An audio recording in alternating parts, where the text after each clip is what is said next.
15 ans, on se partage avec Yannick ce qui est pour nous un véritable projet, donc qui nous demande pas mal d'investissement en dehors de nos heures de travail, que ce soit pour gérer la partie technique du bateau, le suivi financier, nos entraînements à la fois à bord et physique, puisque le bateau est assez physique, donc on a besoin de s'entretenir physiquement.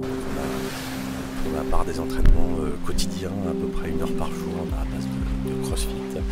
On a un projet qui s'articule avec les différentes forces et compétences de chacun et auquel cette année viennent s'ajouter la jeunesse de Margot et puis tout ce qu'elle peut aussi nous amener sur une autre vision technique du bateau où elle a évidemment des choses à nous apporter. Donc on enrichit la fratrie de cette jeunesse pour cette année, ce qui est plutôt une très très bonne chose.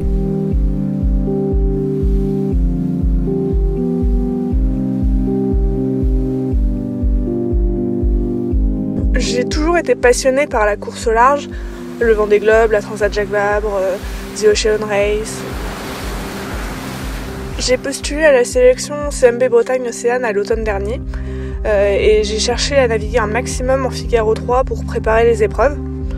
En septembre dernier, j'ai participé au Spi Ouest France avec Yannick. Ça s'est très bien déroulé. En décembre, je termine 2e des sélections CMB Bretagne Océane.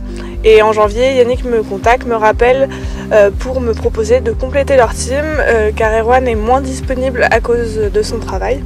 C'est bingo pour moi, ça me permet de découvrir et de mettre un pied dans le circuit Figaro 3.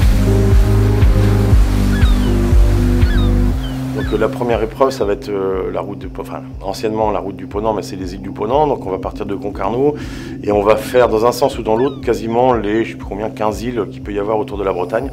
Donc en passant par le nord, en descendant jusqu'en Vendée et en remontant à Concarneau.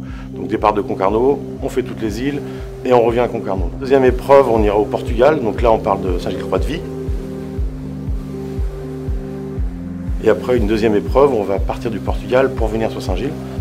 Là, celle-là, je la ferai avec Erwan. Une troisième épreuve qui est la Dream Cup. Donc la Dream Cup, c'est à Cherbourg. Donc on part de Cherbourg, on va sur les îles anglo-normandes et on redescend sur la Trinité-sur-Mer. Donc ça, c'est un parcours qui prend à peu près 3 jours. Là, c'est un gros événement parce qu'ils annoncent peut-être une centaine de bateaux. Ça va être assez fabuleux. Et pour clôturer la saison, on fera ça à Lorient. Donc il y a le National Équipage. Donc là, on va naviguer en équipage, généralement à 4 personnes. Donc ça va se dérouler au mois d'octobre à Lorient et c'est un peu une course de fin de saison où tout le monde se retrouve et bon, c'est quand même, c'est des bonnes bagarres sur l'eau.